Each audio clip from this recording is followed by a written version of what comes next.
Continuamos con el módulo Cartas Generales.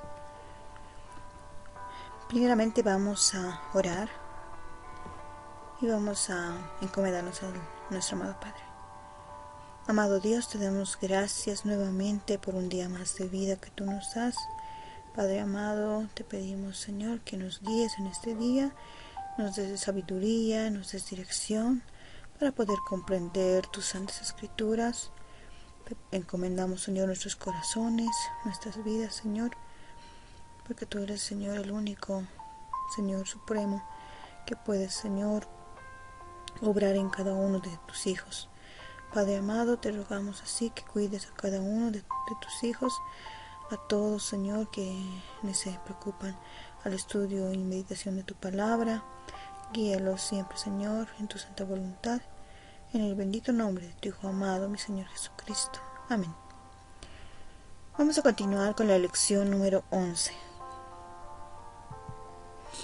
En esta oportunidad vamos a entrar a la parte 1 de Primera de Pedro, de esta carta. En cuanto al contenido de la carta, pues primeramente comenzamos con el punto número 1, que es el saludo, ¿no? Y esto lo vemos en el capítulo 1, versículo 1 al 2, donde la palabra de Dios nos dice así: Pedro, apóstol de Jesucristo, a los expatriados de la dispersión en el Ponto, Galacia, Capadocia, Asia, Bitinia, elegidos según la presencia de Dios, Padre en santificación del Espíritu, para obedecer y ser rociados con la sangre de Jesucristo. Gracia y paz os sean multiplicadas. De esta manera, ¿no? Comienza diciendo la carta. Pues Pedro escribe, ¿no?, a los cristianos dispersos por todo el imperio romano. Estos, a los que vivían, dice, bajo, ¿no?, una fuerte presión. Aún así, Pedro habla, en primer lugar, de una esperanza. El nombre, ¿no?, pues es Pedro, ¿no? Él se presenta de un modo directo, en vez de decir que es Simón, hijo de Jonás. En Mateo 16:17 encontramos, ¿no?, donde dice: oh Simón, hijo de Juan. También esto lo vemos en Juan 1:42, capítulo 21, 15 al 17. Él usa el nombre de Pedro. Este es el nombre que Jesús le dio cuando Andrés presentó a su hermano Simón al Señor. Dijo: tú eres Simón, hijo de Juan, serás llamado Cefas, que traducido quiere decir Pedro. Esto lo vemos en Juan 1, capítulo 1, versículo 42. Y pasando al punto 2, encontramos esta, ¿no?, palabra elegidos de Dios. ¿Qué quiere decir? En griego, el adjetivo elegido o escogido aparece en plural, sin el sustantivo calificativo de Dios. Dentro del contexto de la epístola o carta, este objetivo significa que Dios ha escogido a los lectores. Ellos son su pueblo que, apartados del mundo, experimentan el odio del mundo y soportan el sufrimiento de persecución. En cuanto a este punto, extranjeros en el mundo, los cristianos son extranjeros, residentes en este mundo. Esto también lo vimos en Hebreos 11:13. No sienten que el mundo sea su hogar, porque su permanencia en la tierra es transitoria. Esto nos dice en 1 de Pedro 2:11. Su ciudadanía está en los cielos. Lo vemos en Filipenses 3:20. Y por ende, al ser los elegidos de Dios, viven en esta tierra como exiliados y residentes temporales. Recordemos, ¿no?, todos, hermanos, que no pertenecemos, ¿no?, a este mundo. De esta manera es que como cristianos debemos de vivir como extranjeros y residentes en este mundo. Esparcidos, ¿no? Esparcidos. La expresión se refiere al exilio o a su consecuencia. El pueblo judío había sido arrojado de su tierra natal y vivía en dispersión. Es más, después de la muerte de Esteban, los cristianos de origen judío fueron dispersados y se vieron obligados a residir en el extranjero. Esto lo vemos en Hechos 8:1 y en 11:19, ¿no? Y Santiago 1:1. Y ahí vemos, ¿no?, donde ellos fueron esparcidos, ¿no?, en diferentes partes de la tierra. Como para el 2 de esta lección vemos que algo muy importante, ¿no?, viviendo en esperanza. Hay esperanza en Cristo Jesús. Recordemos siempre que Él es nuestra esperanza. Como punto A podemos ver la salvación de Dios. Y en los versículos 3 al 7, pues no, nos dice: bendito el Dios y Padre de nuestro Señor Jesucristo, que según su grande misericordia nos hizo renacer para una esperanza viva, por la resurrección de Jesucristo de los muertos, para una herencia incorruptible, incontaminada e inmarcesible, reservada en los cielos para vosotros, que sois guardados por el poder de Dios mediante la fe, para alcanzar la salvación que está preparada para ser manifestada en el tiempo próspero, ¿no? También esta esperanza viva, que tiene su origen en la resurrección de Jesús y que nos promete, ¿no?, una gran herencia en el cielo.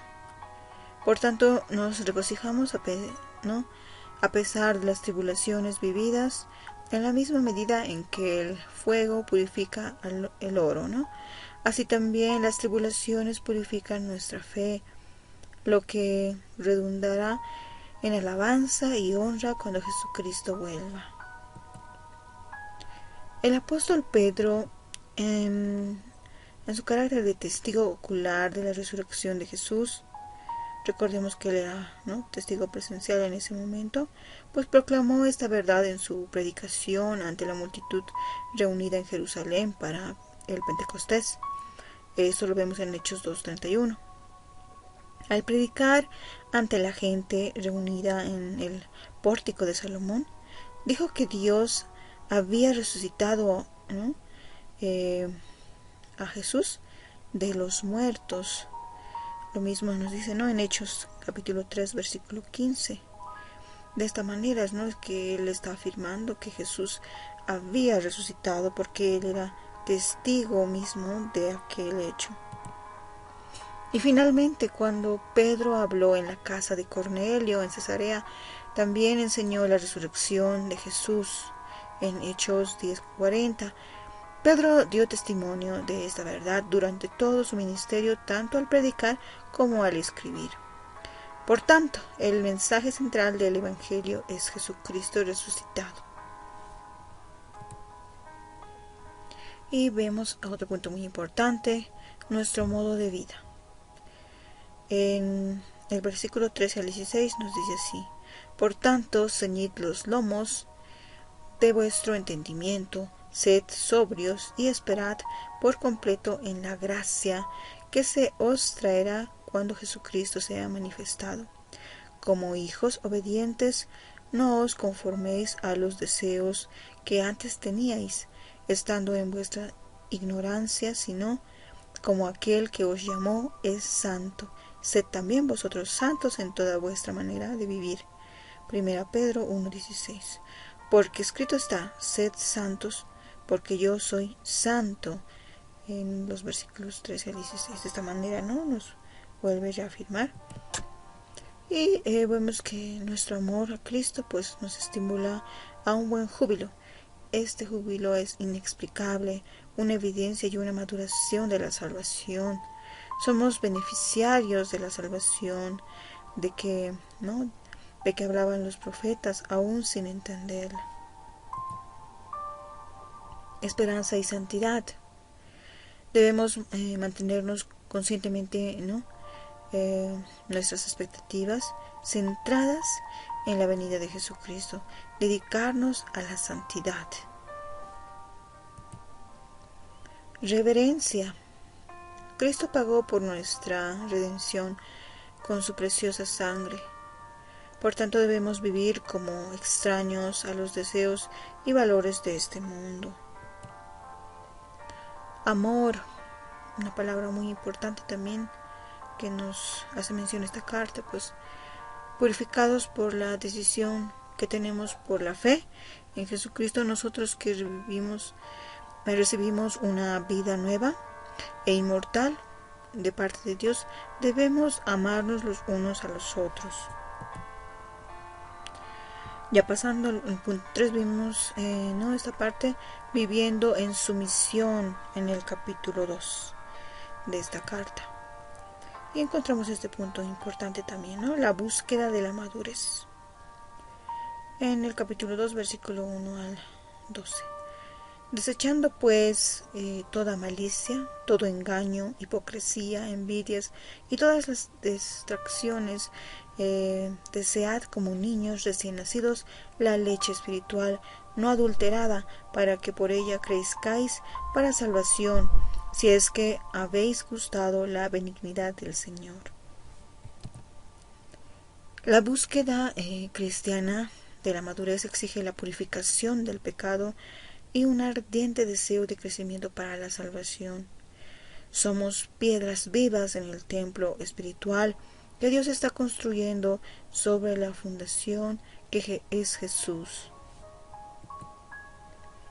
Como pueblo escogido de Dios, llamados de las tinieblas para glorificar a Dios, tenemos que vivir como forasteros en este mundo, mostrando en la práctica ejemplos claros de ciudadanos del cielo, de modo que aún el hostil pueda ver nuestras buenas obras, de modo que cuando Jesucristo vuelva serán obligados a admitir que nuestras obras fueron buenas. Otro punto muy importante que encontramos en este capítulo, a los dirigentes, ¿no? En los versículos 13 al 14 nos habla así, ¿no? Por causa del Señor, someteos a toda institución humana, ya sea al rey como a superior, ya a los gobernadores como por él, enviados para castigo de los malhechores y alabanza de los que hacen bien. Entonces, de cierta manera, mostrar nuestra ciudadanía celestial en obedecer las leyes terrenales, sometiéndonos a los gobernantes y practicando el bien. Esto también nos afirma, ¿no?, en esta carta, que debemos de ser obedientes también a nuestras autoridades. Debemos, si ellos tienen algún mandato, pues tenemos que cumplirlo. De esta manera, ¿no?, es que nos dicen en los versículos 13 al 17. Y también habla, ¿no?, a los señores, en el versículo 18 al 19, ¿no?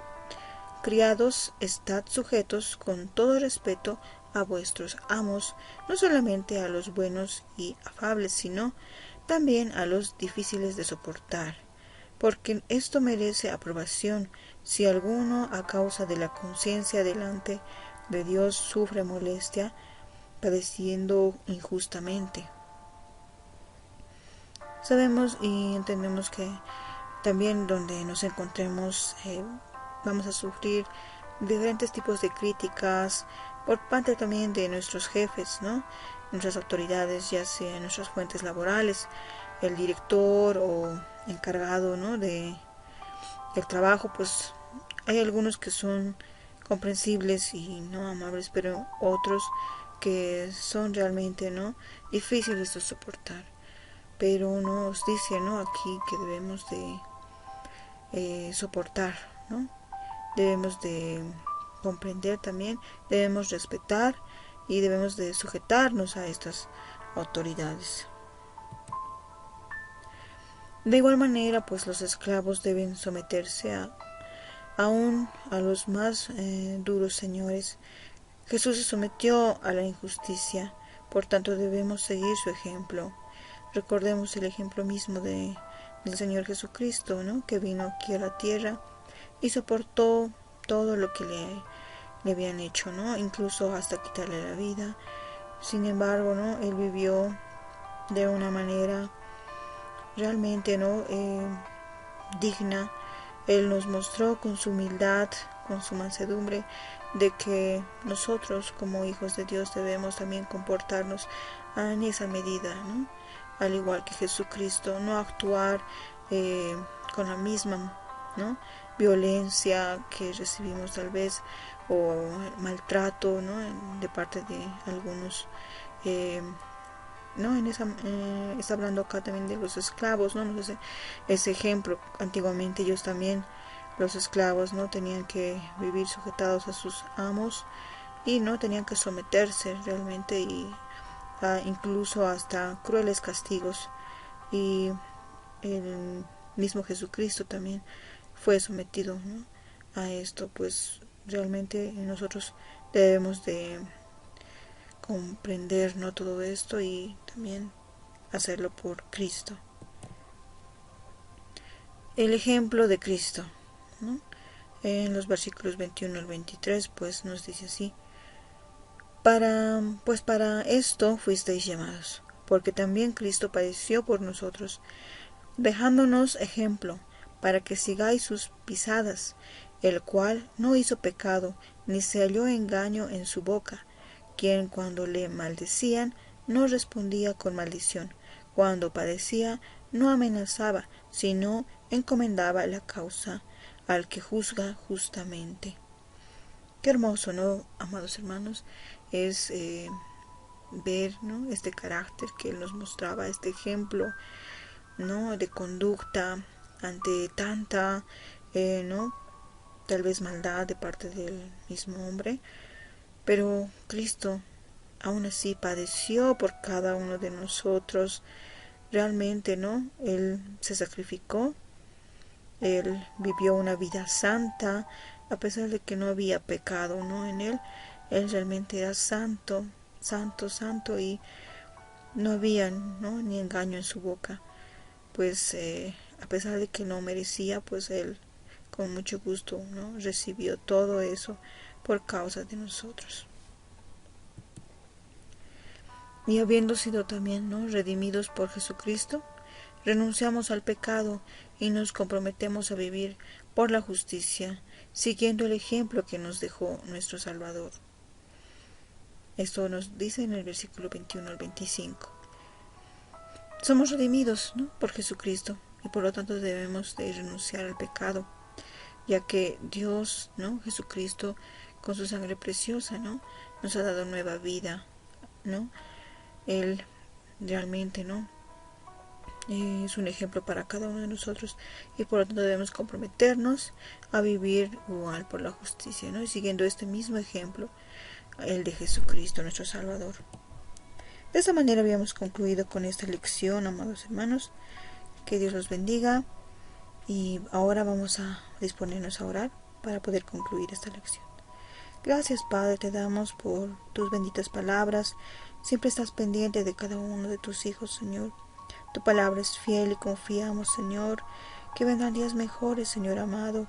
Danos paciencia, danos sabiduría, Señor, y permítenos seguir adelante en tu obra, Padre amado. Gracias te damos en el bendito nombre de tu Hijo amado, mi Señor Jesucristo. Amén.